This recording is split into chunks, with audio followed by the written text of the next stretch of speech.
Okay, so let's keep going. We have, what is this? What is this? Is this another YouTube video? If you're standing up, you're going to want to sit down. You're going to want to take a seat for Okay, this. so what is, oh, is this a If you're standing up, you're going to want to sit down. You're going to want to take a seat for this news. It's hard-hitting, like getting a call that Meemaw slipped and fell, except this isn't sad news. This is truly just baffling news. Right now in the chess community, there is a cheating scandal that's been going on for a couple weeks now that is so nefarious and so dubious, it'll have you questioning everything in your life. You won't know what's real and what's fake anymore once I reveal this to you. You'll start wondering if your parents are even your real biological parents, you know? It's going to change your universe, you know? You'll start wondering, is the queen even dead? Oh my god, Charlie is so good. This is hilarious. Yeah, am I even real? I know, am I even real? What's real in this world anymore, right? What's real? Yeah. Goes so deep beyond chess. Like, I don't care if you have no interest in chess whatsoever. I really think this cheating scandal is still going to be captivating to you. Now, if you watch my streams, twitch.tv/moistcritical, feel free to stop in, stream every day, put a few extra inches on your penis. I've been following this since it happened, since ground zero, patient zero. The day that this began, I was actively following it on stream and going over everything as it developed. Mm-hmm. And now we've reached the point where it's spiraled so far out of control that it's just inducing madness. I feel like that scene in It's Always Sunny in Philadelphia where he's got like the corkboard with all of the evidence and everything pointing to one name, Pepe Silvia. Like, it's become so convoluted and crazy. I just need to give you a quick spoiler to get you hooked on this story. The cheating allegations involve high-tech anal beads vibrating in a chess grandmaster's ass to transmit the best possible moves in order to win a match. Oh, God. That's the level of wildness we're dealing with here. I can't wait to share it. So let's get into it. I can't show any clips from the actual chess tournament where all this took place, or even subsequent clips of interviews, because as I understand it, they're very strict with that. So I'm just going to have to paint a picture with words and show you some corresponding tweets and articles and everything. So in a nutshell, what happened is the #1 chess player in the world, Magnus Carlsen, was competing in a tournament and was facing off against Hans Niemann, a very strong grandmaster, however not nearly to the level of Magnus Carlsen. This should have been an absolute steamroll. Everyone expected Magnus to just blue waffle Hans here. Just kind of a throwaway, especially considering that Magnus Carlsen was playing the As I understand, they're very strict, those that are familiar with chess, white pieces move first. And in the upper echelon of chess, that's a difference maker. It's a huge advantage. So you have the best player in the world with an advantage facing off against the lowest rated player in the tournament. You'd expect a fat W from Magnus here. But that's not the result that we got in this dimension. I'm sure in every other multiverse out there, Hans Niemann lost this match. But in this one, the one that we currently reside, Hans Niemann won. He beat Magnus Carlsen. So that alone was enough to raise eyebrows. But what set off the cheating allegations and all of this speculation was the subsequent interview. When Hans Niemann was interviewed about this absolutely colossal triumph, he gave a questionable interview that was a little weird, kind of all over the place. And you'd expect that because he's young. Hans Niemann is a 19-year-old kid. You know, he's not like a chiseled old veteran. You know, he doesn't have like a graying goatee. He's not like a fucking Master Roshi or anything. Like, so you'd kind of expect him to be a little scatterbrained here, which is what I thought. You know, now granted, I'm not like a chess authority. I'm not a top player. I'm a fucking tiny pea-brained 1100 player. But even still, you know, it's a young man who just pulled off one of the biggest upsets in chess history. I wouldn't have expected him to give a fully buttoned-up interview and analysis, but during the interview, he said that he actually studied the line Magnus played against him beforehand, which was setting off all kinds of alarm bells. Now, keep in mind, this is a massive upset. The chess community was more willing to believe the Earth was flat than believe Magnus Carlsen lost with the white pieces. So they were already a little on edge with some question marks, and when Hans Niemann said that he had actually studied Magnus's line, everyone immediately flocked to the chess database to see when Magnus played this Master line Hikaru, yeah, it seems totally. He'd only ever played it once. So a lot of people were questioning, why would Hans Niemann study this line when it's not something Magnus is known for, it's not something he's ever really played before? Why would Hans Niemann have just studied this right before the tournament? So then they start picking apart the interview and noticing that some of the things Hans was saying weren't fully correct. And keep in mind, these aren't just like normal spectators. I'm talking grandmasters. Like the best of the best chess players were all opining on this situation and giving their perspective on it. And then Magnus Carlsen made this tweet, which really set everything off. Yes. Magnus Carlsen announced that he was withdrawing from the tournament following his loss to Hans Niemann, and then posted that very famous YouTube clip of the coach saying, if I say anything, I'm going to be in trouble, so I'm not going to say anything. True. And obviously this is an insinuation of foul play. That's how the chess community took it. That's how pretty much any sensible person would take it. Him tweeting this out with the, if I say anything, I'm in trouble, and withdrawing, immediately had everyone believing that Magnus Carlsen was softly accusing Hans of cheating. Following this, the biggest chess streamer in the world, Hikaru Nakamura, wasn't expecting to see explained myself on in stream this. that Hans Niemann had actually been banned from chess.com before for cheating during some matches. Shortly after all the cheating accusations came to light, Hans Niemann was then banned from chess.com.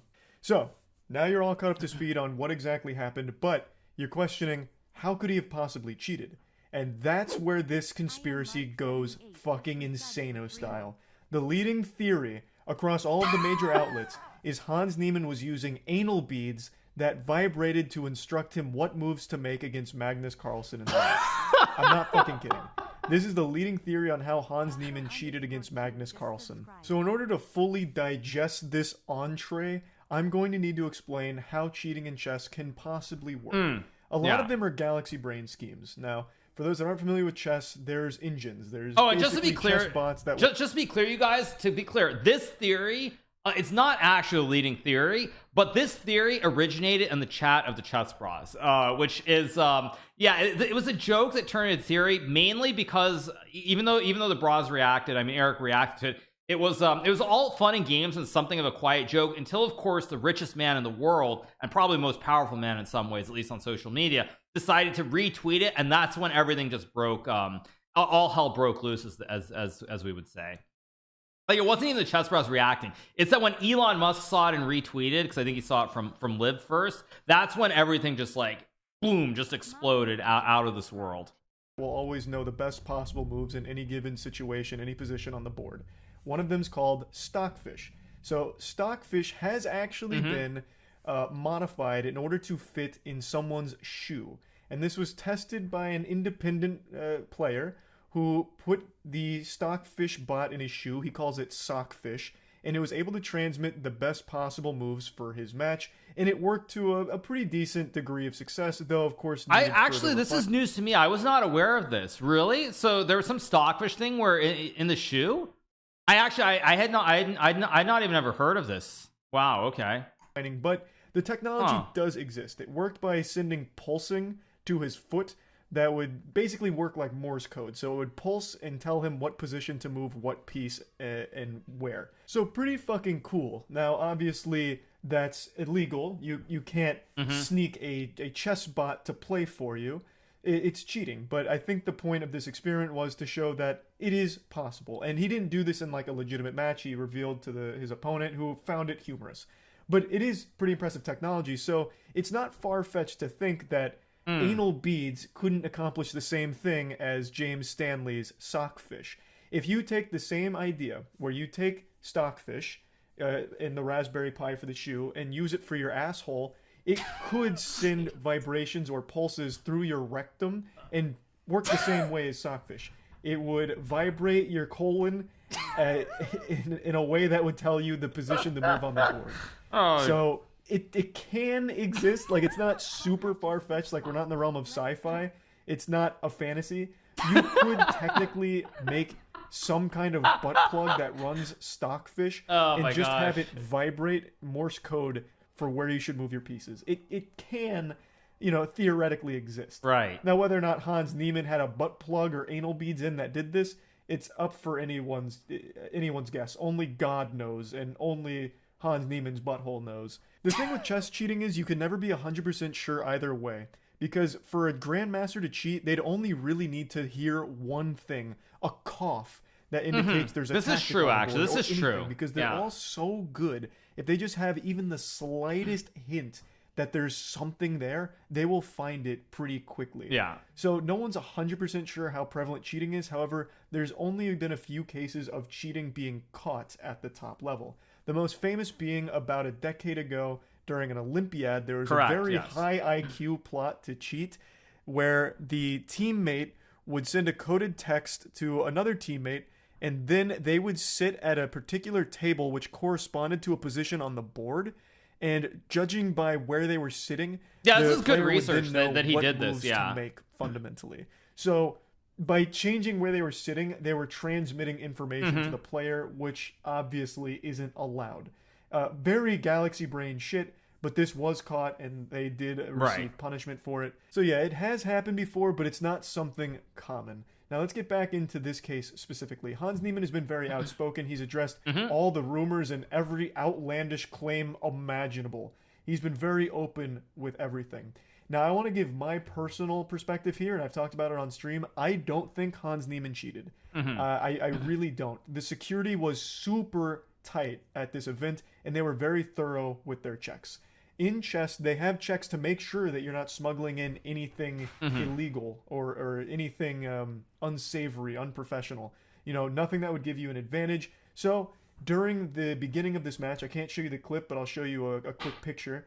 They had a... So I mean, this is one thing that I will say. Like again, Charlie. I mean, of course, this is obviously a fairly comical video. Like it's hard to, of course, be super serious about it. But the one thing that Charlie does get wrong here is he does refer to the scans and all these other things. But this only happened after the game against Magnus. So it was not in place until that round. Now, that's not to suggest anything, but to be clear, the security measures that were super tough. Okay, you guys are going to make jokes about, yeah, okay. The security was much stricter. Okay, let's put it that way. Much stricter after the day he played Magnus, to be clear. So that's not to say anything happened, but the change happened after after the game against Magnus. Okay, guy with a wand scanning Hans's entire body top to bottom, even going as far as to investigate his gum, even checking his shoes, probably looking for sockfish, checking every nook and cranny of Hans Niemann's body without actually doing a cavity search. You know, he didn't give him like the Naruto 1,000 years of pain up the asshole or anything, but he came pretty close. And he didn't find anything. So I just think it's highly unlikely Hans Niemann was able to pull a fast one on the chess organization. So Charlie's... They never checked his shoes. Actually, this is another thing that I will say, because I have played in St. Louis since this happened. Now, obviously, the event I played in was 960 chess, and it was much more casual, much more relaxed atmosphere, of course. But it is true that they do not check your shoes. Like, I do think that in the future, and actually, the reason the shoes thing is important to note, it's very important to note, is because there was another cheating scandal where there was this player, I think he was from Bulgaria, or maybe it was Belarus. His name, I think, was Borislav Ivanov. And basically, they never figured out how he was cheating, but he had something in his shoe because at some point he was having really, really good results. They asked him to like take off his shoes and they wanted to look at shoes, and he refused to do it. So of course he was, I believe, forfeited from the tournament. But had something to do with his shoes. So that's why it's not as like insane as people think it is, because in that case, which featured Borislav Ivanov, it was something in his shoes. It was something in his shoes, 100%. But they never. But again, like basically, when they asked him to take off his shoes and he refused, he essentially withdrew from the tournament, and then I don't think he's played since then. So that's why this is actually pretty important and pretty relevant. I don't think he was able to smuggle in any secretive nanobot anal beads, because I feel like that would have been picked up by the wand this guy was scanning him with. So again, I think he went all natural here, fully biological, no augments. I don't think he cheated bringing a bot in or anything like that. Now, Hans Niemann has given yet another interview going more in depth on cheating allegations from his past. Hikaru brought up that he was banned by chess.com for cheating in some matches. And Hans Niemann does confirm that when he was younger, he did cheat in some online matches. He says they were unrated matches. It was back when he was younger, trying to grow his stream. And he had cheated back when he was like 12 years old as well in, again, online format. But has said he has never cheated in over-the-board chess. And this was very brave of him to be so open with his past of cheating online, because that's just one of those things that you don't really see a lot of people just tackle headstrong. That's something a lot of people bury. And I guess he was kind of forced to here since it was brought to light. But I still think being that transparent with it is pretty impressive, even if it is to the detriment of his career. I don't know how it's going to affect it going forward. Him being that open, I think, is pretty strong.